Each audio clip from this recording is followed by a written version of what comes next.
Selamat pagi. Kalau gue sih selamat pagi sih sebenarnya. Kalau mungkin lo nonton siang-siang ya mungkin gue selamat siang, selamat sore, whatever lah. Tapi intinya gue buat video ini jam 12.49.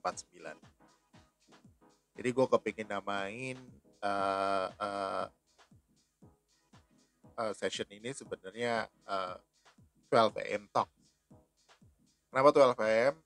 Karena gue merasa bahwa uh, human being atau manusia itu paling rapuh di atas jam 12. Kecuali lo kalau emang bekerja malam ya, tapi kalau buat gue sih nih saat-saat paling rapuh di mana sebenarnya body lo kepingin lo, badan lo kepingin lo istirahat, tapi pikiran lo sebenarnya ya masih aja yang ada dipikirin gitu. Ini episode satu gue, ini episode satu gue dan ini pertama kali. Pertanyaan, why sih lo buat video kayak gitu? Sebenarnya simple sih, sebenarnya gue kepingin berbagi aja, gue kepingin sharing, gue kepingin uh, apa namanya bisa bisa me, apa ya menyebarkan ilmu based on pengalaman gue gitu, karena kan gue sebenarnya bukan orang yang pintar juga gitu loh. Maksudnya gue merasa bahwa apa yang gue dapatkan sekarang itu based on kerja keras dan ketekunan, walaupun gue nggak tekun-tekun banget, tapi intinya sih sebenarnya uh, yang penting adalah lo konsisten aja sih sebenarnya dengan apa yang lo lakuin, jangan pernah tidak konsisten. Oke, kalau sekarang ini 12 AM Talk, terus lu pasti ada pertanyaan yang mungkin yang udah kenal gue. Activation Talk lo gimana ya? Itu dia pertanyaan. Bukan pertanyaan, maksud gue itu dia ya. PR gue juga nih, kayaknya gue harus lanjutin untuk Activation Talk. Nggak mungkin gue stop di sini aja gitu. Ya udah, nanti gue akan coba pikirkan episode selanjutnya seperti apa. Tapi sekarang gue hanya kepingin berbagi aja sama lo apa yang mungkin berguna buat lo. Oke, satu hal yang mungkin kepingin gue sharing malam ini lebih ke how you define yourself. Aduh, susah banget sih.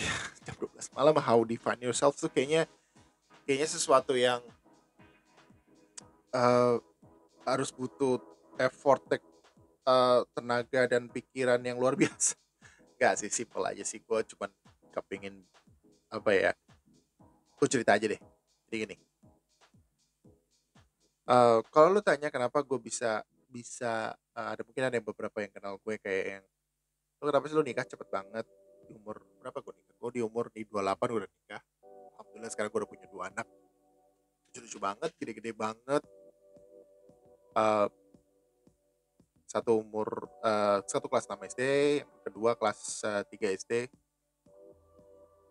Punya istri juga yang sangat mendukung dengan ketololan gilaan gue. Tapi ya alhamdulillah lah, emang karunianya yang di atas gitu. Uh, gue sebenarnya untuk bisa mencapai dan memutuskan siapa diri gue itu butuh waktu yang sangat lama. Karena gue to be honest, gue nggak pernah di shape sama orang tua gue untuk menjadi seperti apa gitu. Tapi cuman based on iya pak, palingnya bagus kali kalau jadi law firm dan sebagainya, lebih lebih ke arah sana gitu loh.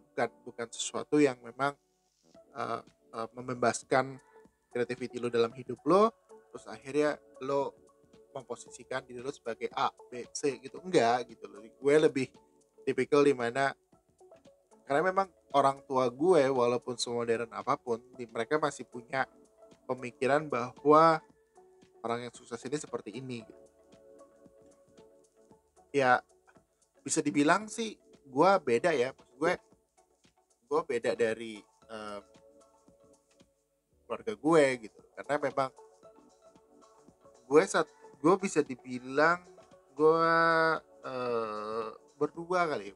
Mungkin hanya 2 orang dari keluarga gue yang saat ini bekerja di dunia kreatif. Lo bayangin nggak? Lo bayangin nggak effort gue untuk bisa meyakinkan keluarga gue bahwa dunia yang gue mau ini, dunia yang gue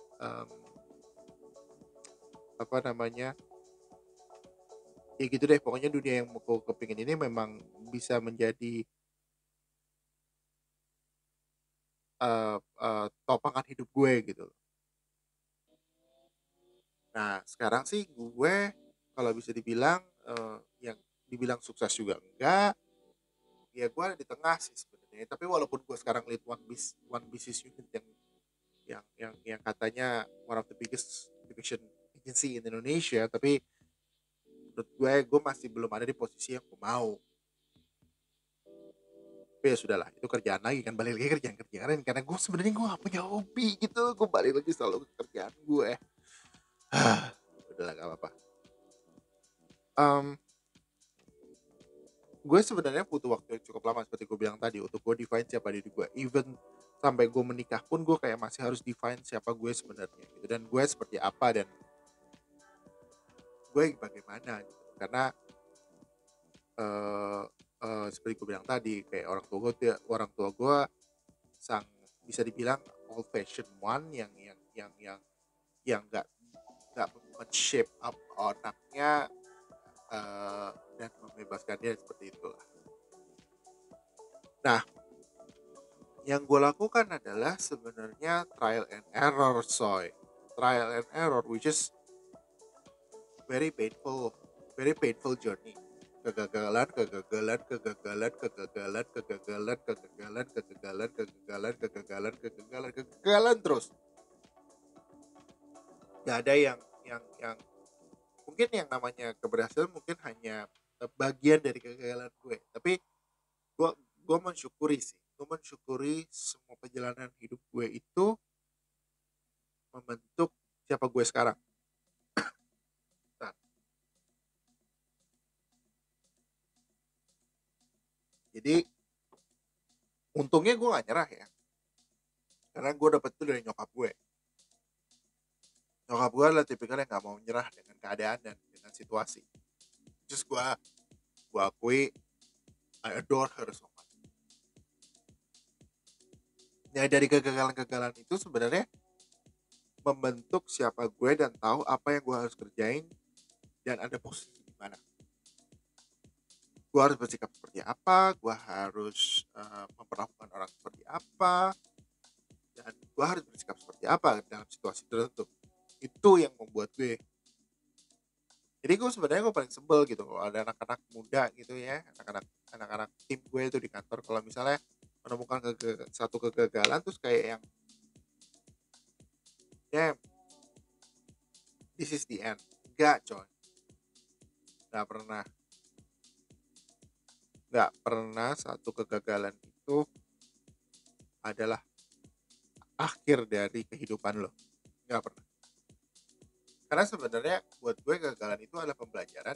Yes, at that moment, di saat lo merasakan kegagalan itu seakan-akan semuanya ya udah yang finish aja gitu, selesai aja. Itu kan di sini lo. Tapi kan lo nggak coba lo tenang, lo pikirin dulu sebenarnya alasan gue gagal kenapa, dan lo move forward dengan satu action plan yang jelas.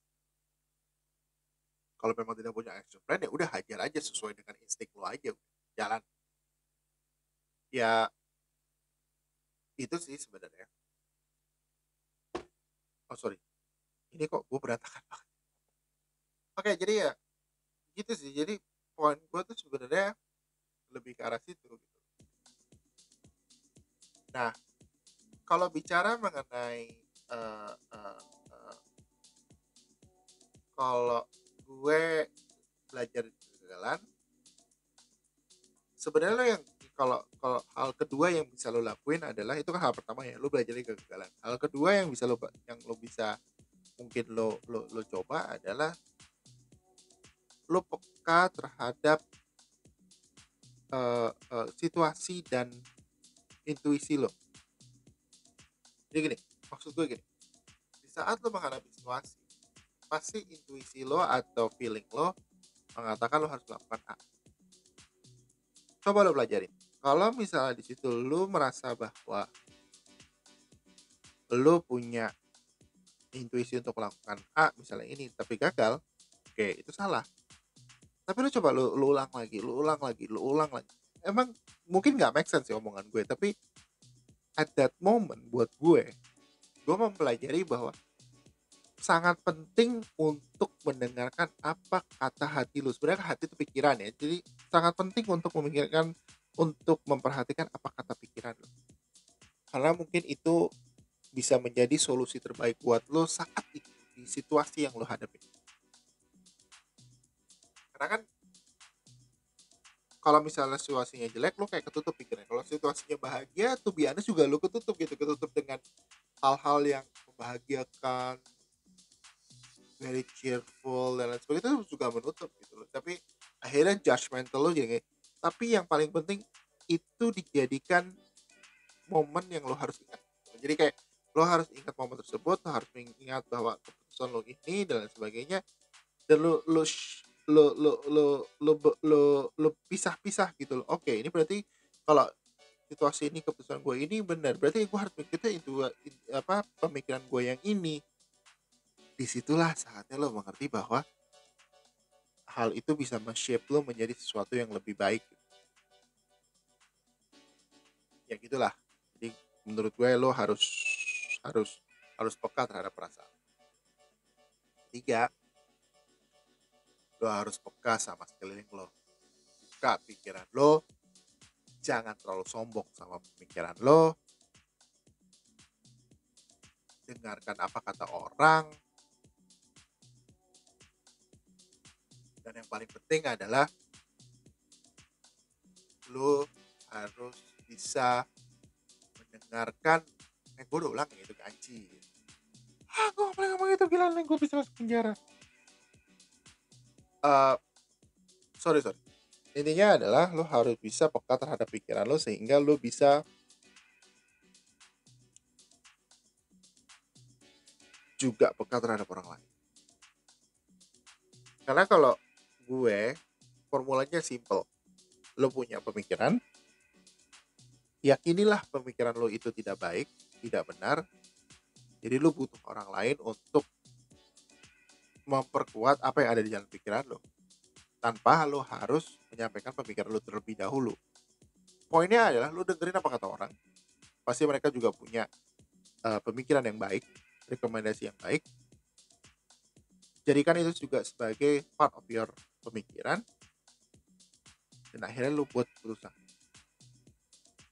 Gak susah sih, tapi kalau lo bisa pahami apa kata-kata gue, mungkin lo mungkin akan bisa, yang intinya adalah terbuka aja gitu. Kalau misalnya lo dalam posisi di mana lo satu tim, uh, lo punya pemikiran sebenarnya, jangan paksakan pemikiran lo adalah yang paling benar gitu loh. Nah, that will define yourself di saat memang lo terbuka sama orang lain. Jadi itu aja sih. Ya, berarti satu, ngomong apa ya? Satu lo sebenarnya gini, oke, gue coba shape up apa, gue juga coba summary apa kata-kata gue. Honest to yourself, open to others, and the third one is see the pattern. See the pattern. So, kalau lo lakuin ketiga-tiganya, menurut gue lo bisa define siapa diri lo sebenarnya. Karena I have a friend that dia tidak mengakui bahwa dia gay, tapi dia melihat dengan ketiga cara ini gitu. Dia jujur sama dirinya.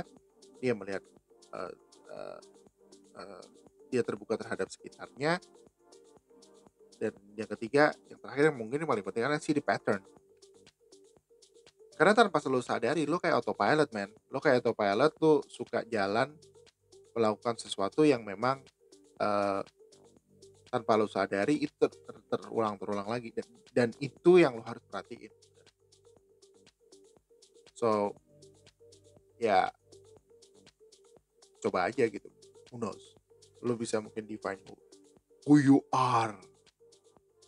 So that's it, semoga bisa membantu untuk episode pertama gue.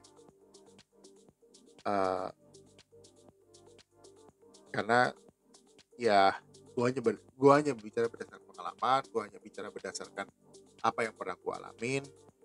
Semoga bisa membantu. Mungkin episode selanjutnya gue akan lebih banyak ngomong. Gue akan lebih banyak ngomong untuk yang uh, experience the nightmare of your life, Bang. Gila. Ini gue ngomong apa sih? Yaudah. So, see you when I see you. A major